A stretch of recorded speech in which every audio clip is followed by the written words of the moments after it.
Bueno, vamos a seguir con la otra charla que tenemos preparada, que estará a cargo de Max Gómez Canle, que está aquí. Hola, ¿qué tal? Hola, hola. Bueno, nada, yo hago una breve presentación completamente subjetiva. Los datos de premios y demás los pueden ver en internet, Se ve. en el CD. Eh, bueno, Max es un pintor, artista, eh, muy respetado por los colegas, muy querido y muy admirado, al menos por mi parte. Eh, yo recuerdo una muestra tuya en el Museo de Bellas, en el Museo Moderno, en el Moderno. Eh, y, a ver, entre las acciones así más primitivas de los pintores, así como está la del retrato, está la del paisaje, ¿no? Eh, yo no soy ningún especialista en pintura, apenas algo en ilustración, puedo decir, suena pedante decir aunque sea algo, pero bueno, hace tiempo que me dedico a esto. Eh, y bueno, creo que en tu pintura hay mucho del concepto clásico, que vos te encargás de cometer ciertas herejías respecto de ese término. Eh, y también haces un uso de referencias que a nosotros nos resulta particularmente interesante porque nosotros nos movemos también en esa práctica, ¿no? En el de referir como si uno estuviera hablando con un otro que lo antecedió y a partir de eso uno hace lo que puede, lo que quiere, etc. Así que, nada, son algunas reflexiones que tengo sobre tu trabajo, pero mejor las podemos hacer después de escucharte. Así que, Max, adelante, Bueno, todo tuyo.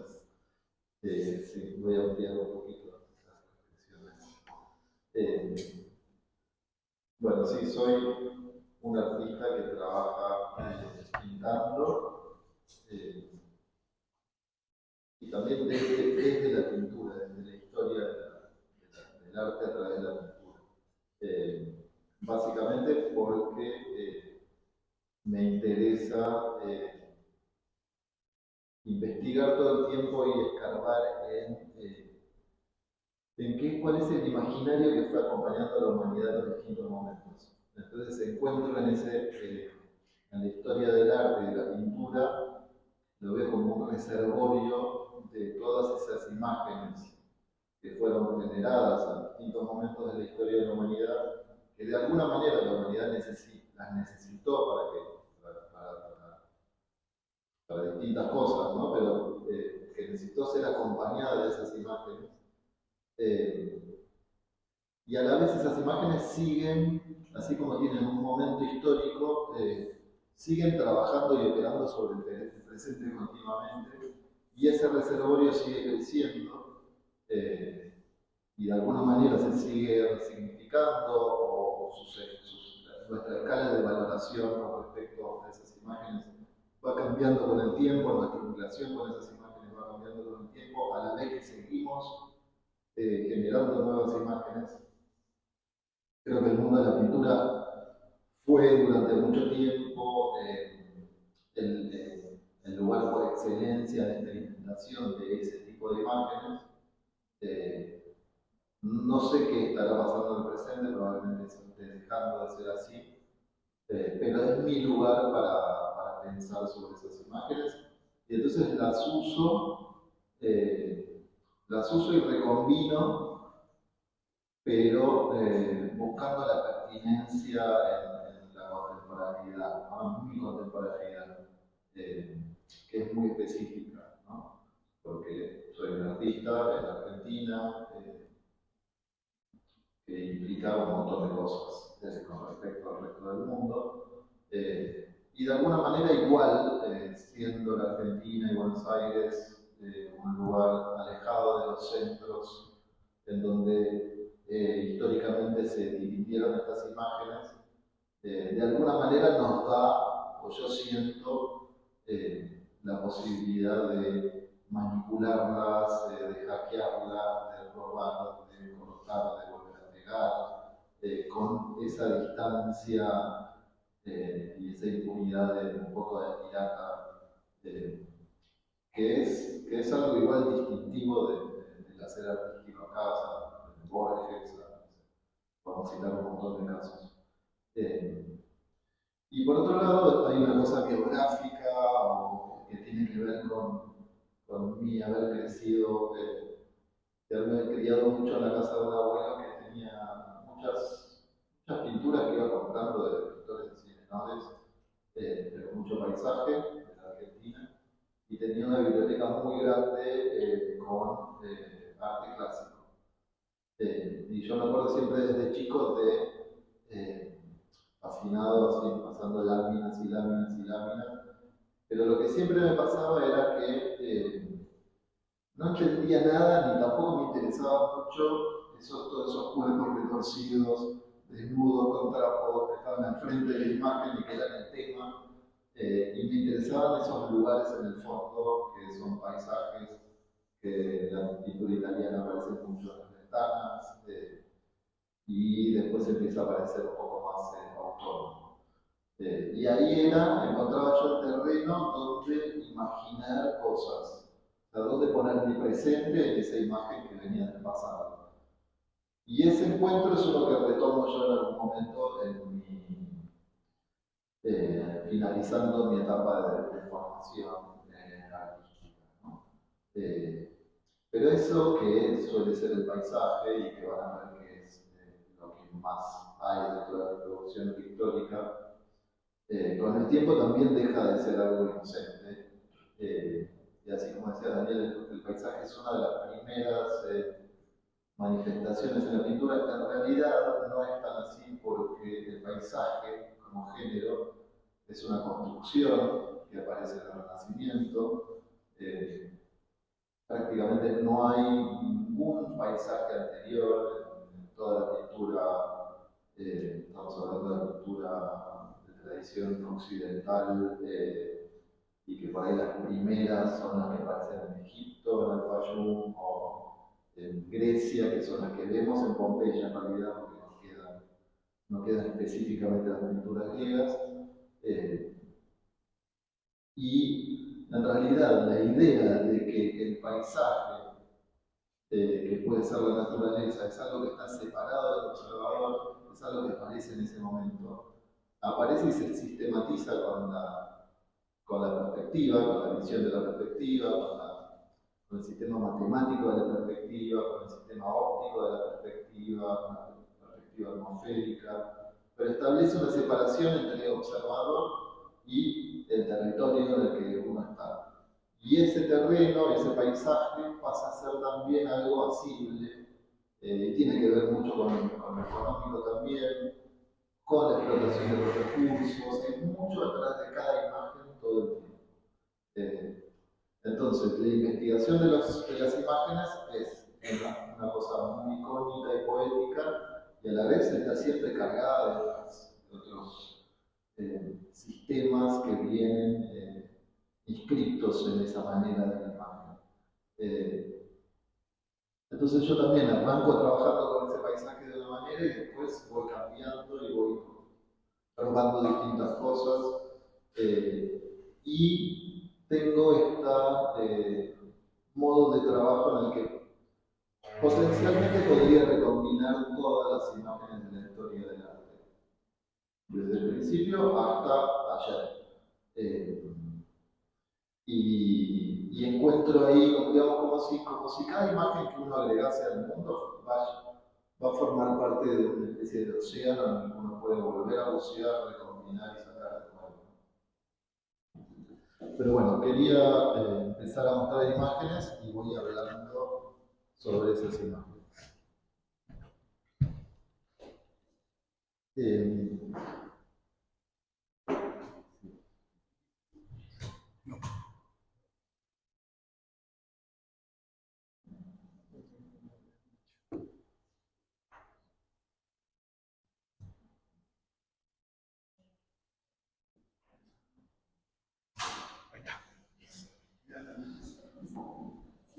Bueno, me interesaba arrancar con esta imagen.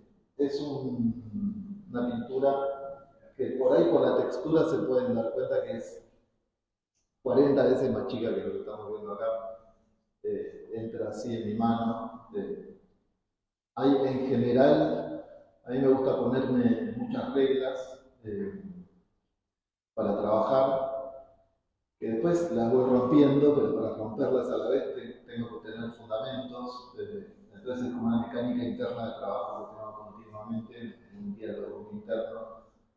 Pero de entrada siempre me interesó que mis pinturas sean objetos. O sea, la pintura tuvo en algún momento una intencionalidad de ser una imagen virtual, en que uno se mete y la recorre y que uno puede creer que eso es real, ¿no? Que es lo que vivimos hoy más con respecto a las pantallas. Y en el siglo XX eso ya está completamente roto y la pintura es un objeto y eso se va manifestando en distintos momentos con mayor intensidad. Pero para mí el tamaño también hace a esa objetualidad, a esa cualidad más de talismán, de ser transportable. Entonces mis pinturas en general cumplen una regla que es que uno de sus lados no puede ser mayor a la distancia entre mi mano y mi axila. Es mi manera de poder, o sea, aportar una obra yo solo, sin ninguna ayuda de nadie, ni un flete, ni nada.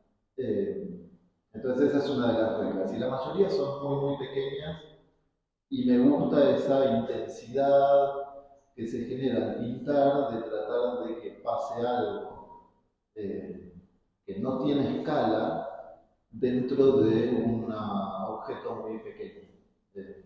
Como torcer esa fisicidad del objeto para cargarlo de intensidad.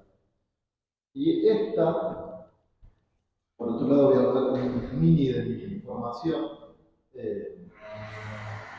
Esta para mí es mi primera pintura, o sea, es mi primera pintura de una línea de obras, o de una cantidad de obras que surgen a partir de este momento. Esta obra es del 2000 más o menos. Eh,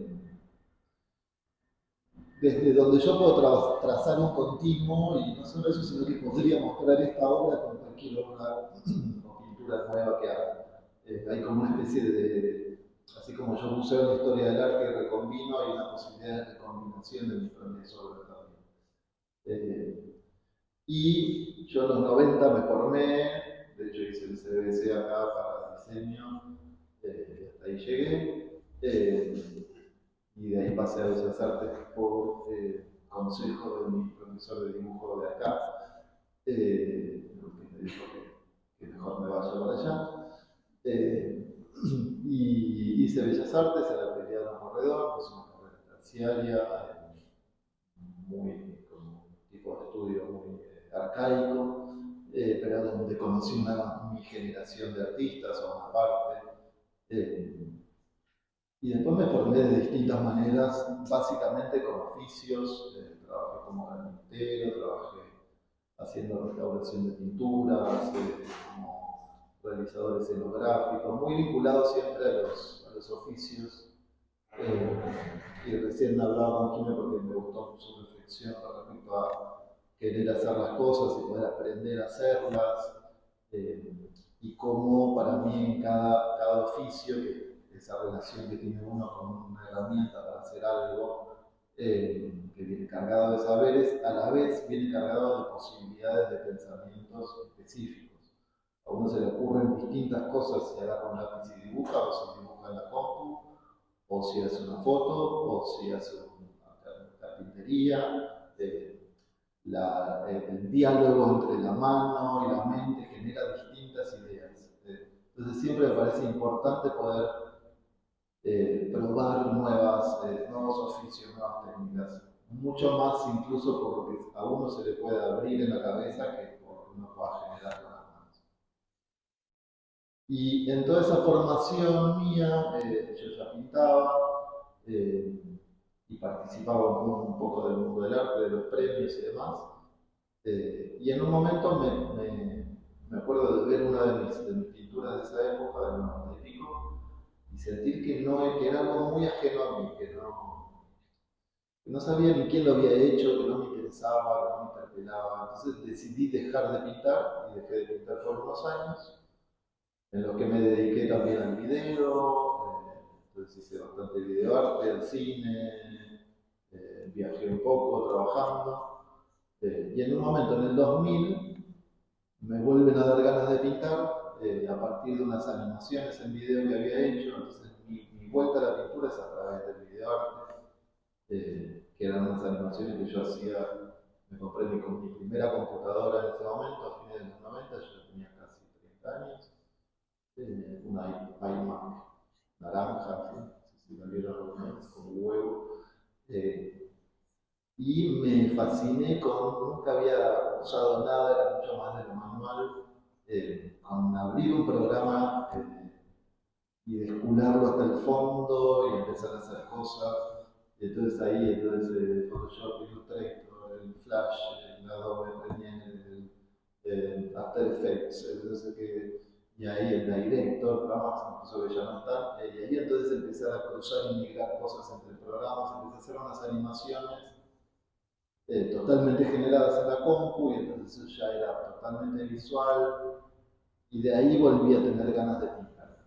Y esta es la primera pintura que hice.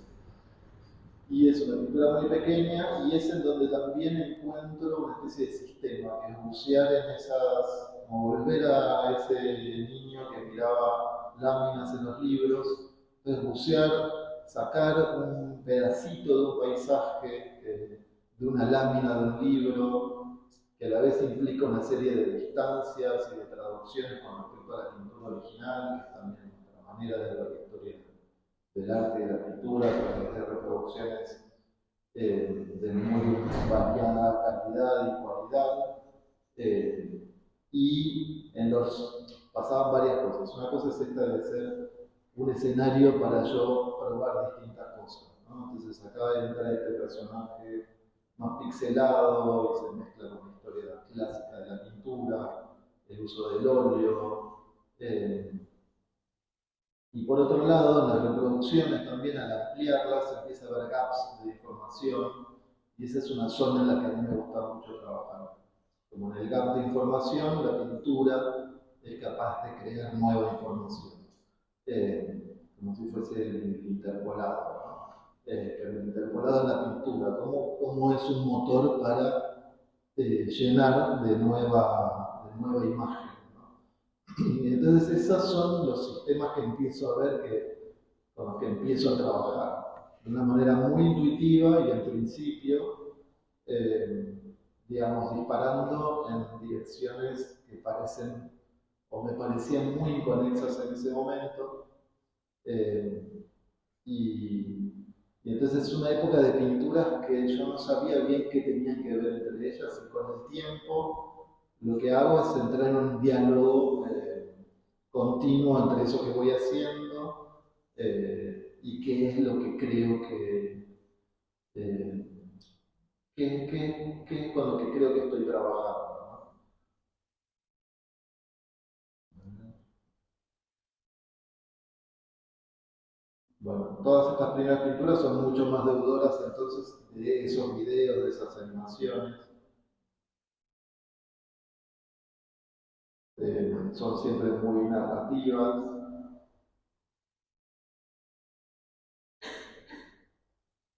Este es un autorretrato. Acá hay varias obras de esa época, aparecen Tetris, juegos o cosas más del mundo así de la compu. Y todas estas imágenes están en general construidas de distintas pinturas de donde voy sacando partes. Y con una confianza muy grande en que la pintura, o sea, el acto de pintar es el que termina de amalgamar o de dar coherencia a encuentros que si no serían muy improbables, entre incluso épocas, dataciones de imágenes muy alejadas entre sí.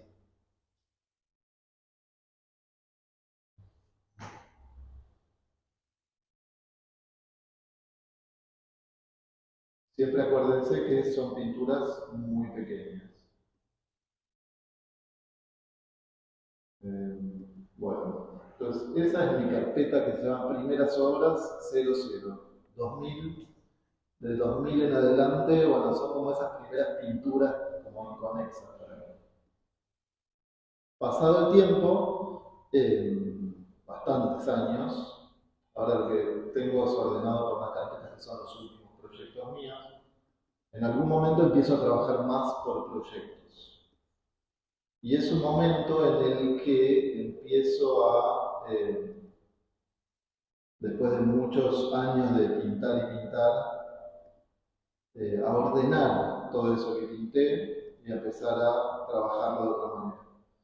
Eh, y entonces en mi pintura vi que habían aparecido, esto justamente no tiene tanto que ver con la historia del paisaje, o con las pinturas de paisaje, sino con la historia del retrato. Y ahora voy a buscar una obra en particular. Eh, Hay algo del trabajo que hago que considera también que pintar es siempre repintar, ¿no? Por el momento histórico, en un momento en el que pareciera que se han agotado las posibilidades de las imágenes y a la vez es el momento en el que con más imágenes convivimos. Eh, entonces, ¿qué sentido tienen esas imágenes? ¿Qué sentido tiene la idea de originalidad? Y entonces empiezo a trabajar con esta idea de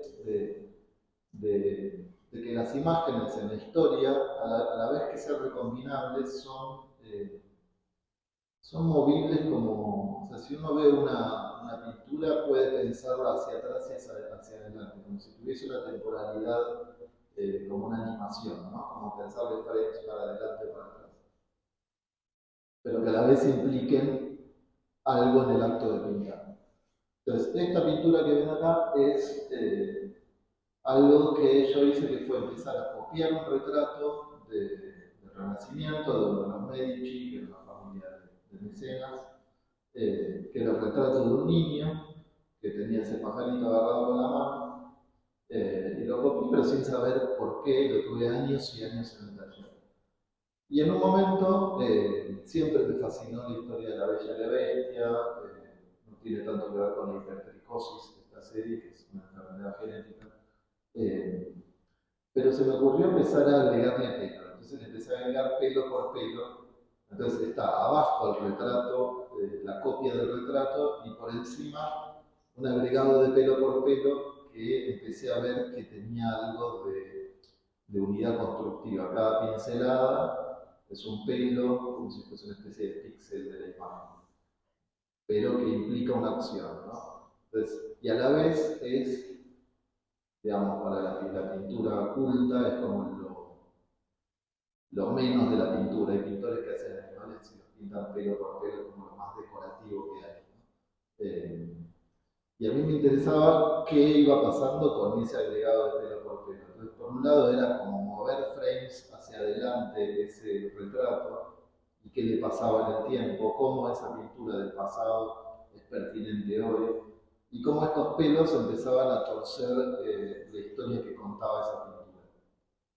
Entonces pasa a ser, bueno, pasa a involucrar un montón de cosas con respecto al ser humano, al género, a la pintura misma.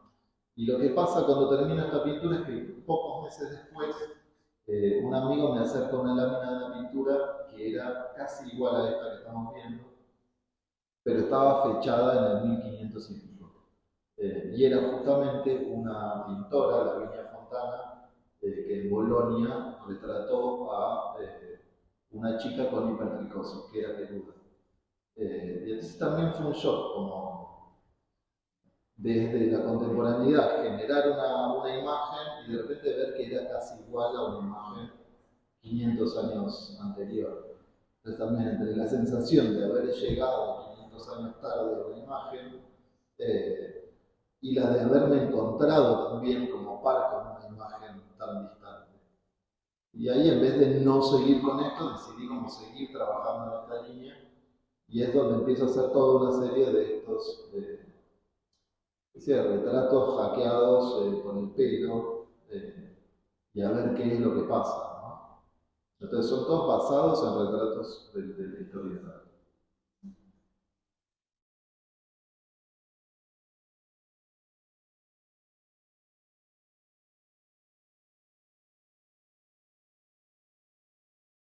Y ese pelo por pelo, bueno, cambia la forma, cambia la narrativa.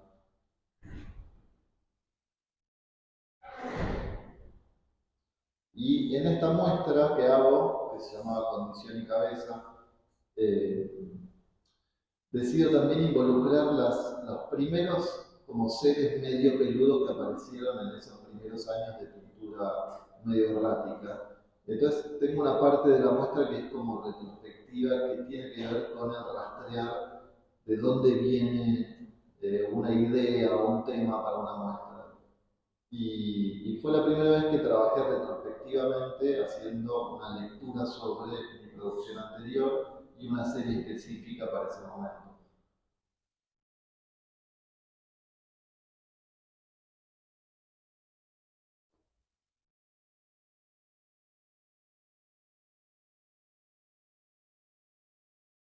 Y esos retratos, bueno, también los voy cargando con distintos símbolos o imágenes que me van acompañando en mi.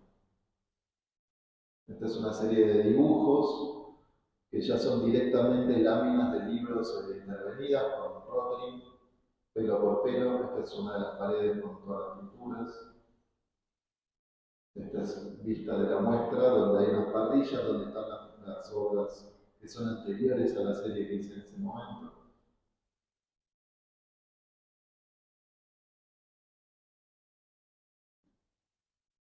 Y bueno, también incluí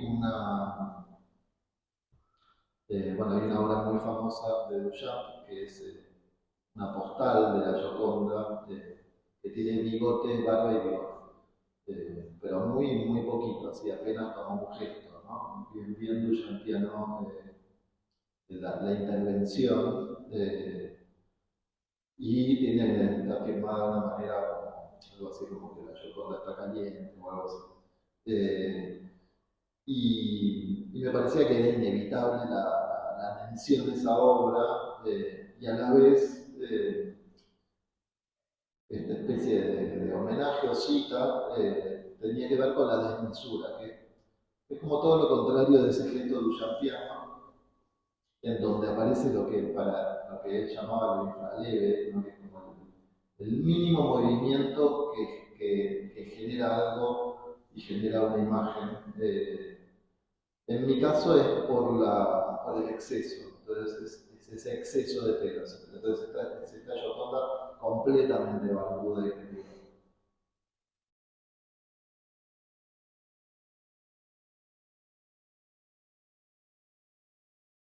Bueno, ahí se ven un poco los dibujos.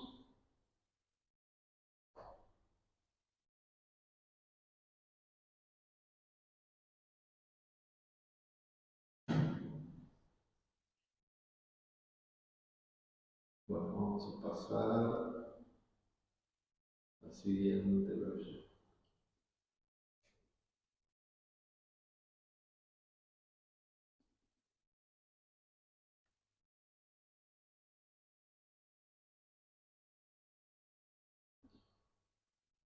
Y el siguiente proyecto tiene que ver con, bueno, es un momento en el que me convocan para hacer un libro retrospectivo sobre mi obra, ya son como 20 años de trabajo casi, eh, y que bueno, en un momento que estaba buenísimo para revisar todo lo que había pintado, y a la vez se me hacía pesado, la verdad que me deprimía la tarea de abrir carpetas, ver archivos, buscar fotos, revisar exhaustivamente todo lo que había pintado, y no sabía cómo lo que me problematizaba era cómo relacionarlo con una producción actual, como todo el tiempo estar pensando en cuál es la nueva imagen, qué nueva pintura hay, en diálogo con lo que estás pintando y dibujando. Eh, y entonces, la manera, que es muy la manera de los artistas, es convertir eso en una forma de trabajo. Eh, Y entonces empecé a pensar mucho en esas pinturas que había hecho, dónde las había hecho, cómo las había hecho. Y son todas pinturas que generé en un mismo espacio, en una casa, eh, donde tenía mi taller y donde viví como 20 años. Y entonces empecé a pensar, esas pinturas también tenían una relación con esa escala de ese lugar. Es una casa que es un pH normal, bastante pequeño, entonces las pinturas y su tamaño también tenían que ver con eso, habían habitado los distintos lugares de la casa. Mi taller fue cambiando de cuarto a cuarto en la casa. Mis obras, cuando tenía muchas, las iba colgando en cualquier lado. Entonces, ¿cuál es esa relación que uno establece con ese objeto, pintura, imagen? Entonces empecé a revisitar y repensar esos espacios en clave pictórica y en clave de instalación también. Entonces, ahora voy a buscar rápidamente una vista de sala. Eh, bueno, esto que se ve, es una réplica de la planta del PH que hice en una muestra en San Pablo. Y entonces pensé en replicar esa casa a partir de los cruces de paredes, o sea, de los rincones en realidad, de las esquinas de los ambientes. Entonces es una planta un poco incompleta, pero tiene que ver con esos rincones en donde se guardan las cosas o la mirada reposó muchas veces, como, así como los rincones son los que acumulan mugre, son también los que acumulan ese tiempo de mirar, todo tiende a irse hacia los rincones. Entonces pensé esta casa desde los rincones y en los distintos lugares pinturas que involucren otras pinturas mías y esos espacios en donde fueron habitando y algunas intervenciones. Entonces hice una panelería especial y esa panelería a la vez tiene mi altura. Y entonces esa relación con los lugares, y empecé a pensar mucho también en el paralelo que hay entre la historia de la pintura, de las imágenes, de estas imágenes de las pinturas, eh, del acto de pintar y la historia de las paredes, de la relación de la humanidad con las paredes.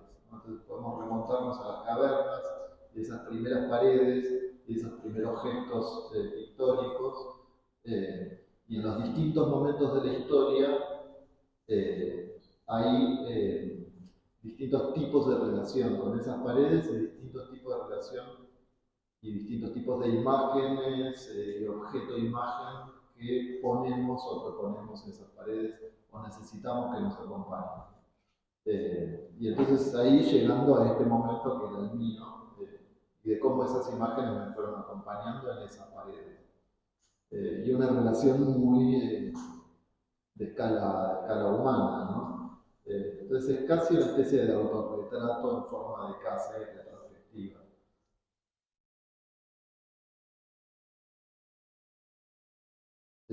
Y increíblemente la gente de alguna manera entendía el recorrido de la casa, porque era una de mis incógnitas, porque yo caminaba por esta instalación y uno tiene muy incorporadas las dimensiones del lugar en el que vive mucho tiempo. Eh, y es increíble ver cómo la gente, incluso los chicos, entendían cuál era el pasillo, por dónde correr, cuál era el ambiente de donde quedarse. Eh, fue muy bueno ver eso. Y todas las pinturas quedaban a la altura de mi cabeza y tenían esta dimensión también. Me gusta pensar las pinturas con respecto a una dimensión humana.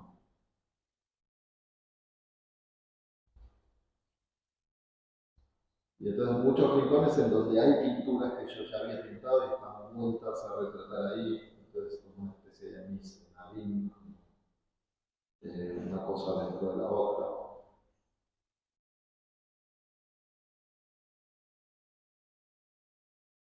Aparecen los peludos, paisajes con geometrías.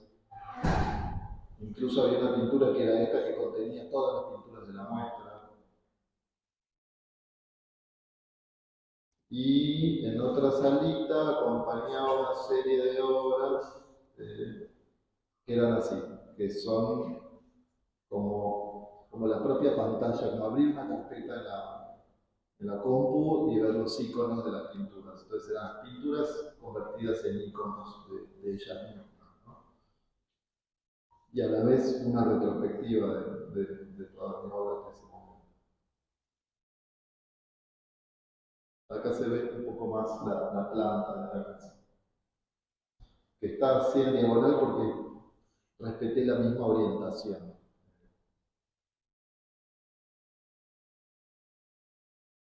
Bueno, vamos en este proyecto, que es que a partir de ese libro, digamos, esta muestra que vimos es una muestra que trabajé de alguna manera con esa obligación de la mirada retrospectiva sobre mi pintura.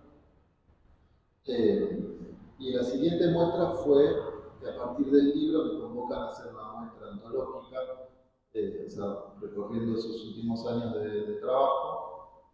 Es un tipo de muestra que se llama como de mid-career, como que la mitad de tu carrera se supone, en el Museo de Arte Moderno. Entonces, acá aprovechamos para ver algunas obras de distintos momentos. Eh, y bueno, yo también ahí en ese momento lo que quise fue pensar cómo esa muestra podía replicar mi forma de trabajo, y que no fuese algo, una muestra de museo en la que toman a un artista como si fuese un ser inactivo, inerte, muerto, y entonces diseccionarlo y mostrar cronológicamente las obras, o digamos que me parecía algo muy para un final de carrera, y entonces era cómo trabajar con obras ya hechas, pero de alguna manera hacer algo nuevo. Entonces pensé junto con la curadora un sistema en el que había una obra central nueva que se hizo específicamente para la muestra. ¿No? Bueno, ¿qué es esto? De otra manera. Ahí se ve. Entonces en el medio hay un gran telón en el que investigué un poco cómo se hacen los telones de ópera. Eh, y entonces repliqué esa manera pensando en hacer una obra que fuese como el fondo posible de todas mis obras, o algo así. Pero pensada como fondo. Y en general mi obra es pequeña, pero muy que icónicamente va al frente, o sea, propone una forma en un paisaje o un personaje con determinadas características. Y esta obra es una obra que la pensé como más contenedora. Es un paisaje abierto donde pudiesen suceder todas estas situaciones. Y alrededor, sobre las paredes, un recorrido que tenía que ver mucho más con lo formal o con vínculos entre mis pinturas, y no con una cosa cronológica o de series. Y entonces que uno como espectador pudiese ir y recombinar de la misma manera que yo trabajo, y ver todo como una gran obra, como un gran continuo, que es como, en realidad yo siento que trabajo, siento que cada proyecto nuevo, cada pintura nueva redefine un poco todo lo que hice desde ese 0-0, desde esa primera pintura. Entonces todas están todo el tiempo en diálogo, cada obra nueva se va a relacionar y va a modificar mis obras anteriores, así como cada imagen que uno genera modifica el cuerpo de imagen en general de la historia del arte, ¿no? Entonces, bueno, ahí se ven las paredes y todo ese recorrido en distintas alturas, todo alrededor de este telón.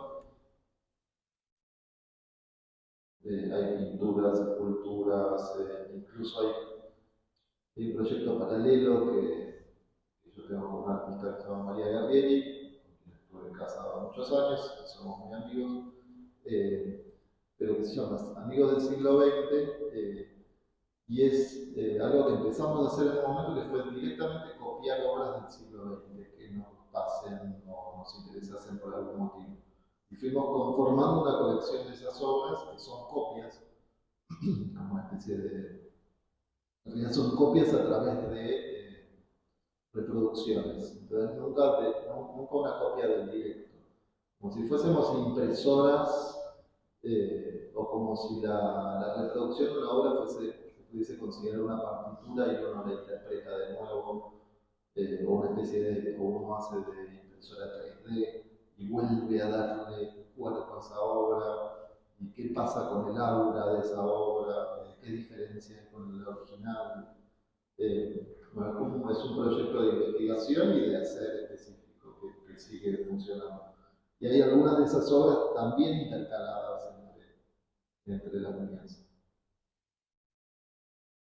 Y es a la vez un aprendizaje continuo, porque repintar una obra implica como volver a pensar la pincelada de esa obra, ¿no? Volver a hacerla cuerpo, ¿no? Tiene que moverse de determinada manera.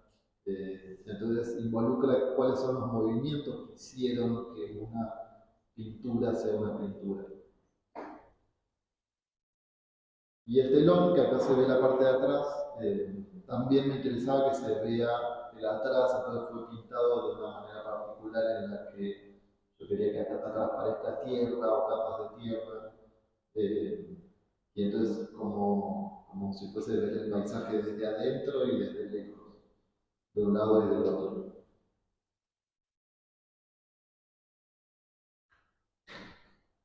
Y hay algunas obras que también se hicieron específicamente ahí que tienen que ver con el proyecto anterior que vimos, en los que yo agujereé las paredes del museo. Entonces había obras que aparecían por detrás de las paredes, como escarbadas o encontradas ahí, relaciones con la arquitectura del lugar.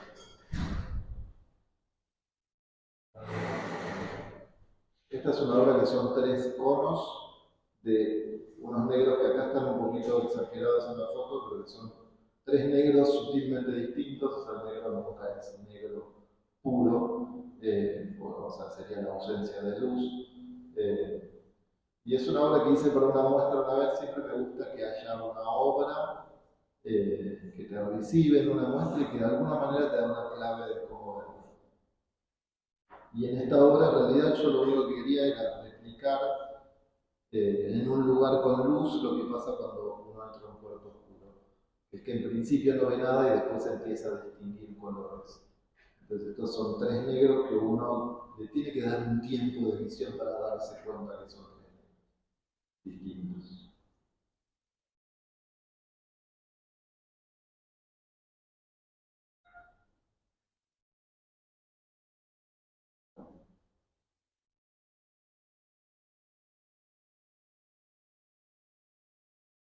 Acá se ven algunas de estas 2 obras que tienen que ver con una investigación que fue con respecto al objeto cuadro, o sea, el objeto al que fue confinada la pintura en algún momento y que sigue un poco estando, pero que no siempre fue así y no necesariamente es así. Pero a mí me gusta trabajar sobre ese objeto también, tensionarlo, romperlo, y ese objeto tiene mucho que ver con, con el comercio, con la burguesía. Eh, y con lo que hablaba del paisaje como modo de representar los recursos que son utilizables y como modo de separarse, digamos, en todas las culturas indígenas, por ejemplo, no hay una idea de paisaje, no existe eso. No hay una idea de que hay una cosa separada de nosotros. Y en estos casos, bueno, ir rompiendo ese objeto pintura y a la vez esa representación. Entonces, de repente en una obra podemos ver directamente la pared en la parte central y el paisaje es apenas un marco que rodea esa pared. Y hay una historia de la visión también que tiene que ver con el objeto cuadro. Eh, que esto es que hace muchísimos años, en realidad el hombre, como muchos animales ven, es con la periferia del ojo, ¿no? Como decimos el rabillo del ojo, porque se estaba mucho más atento a los peligros, a las mil cosas que se pueden mover. Y hay una historia de la visión en la humanidad que es cómo se fue haciendo central, ¿no? Donde en el centro está lo importante. Y que tiene mucho que ver con la visión del cazador, del depredador, digamos.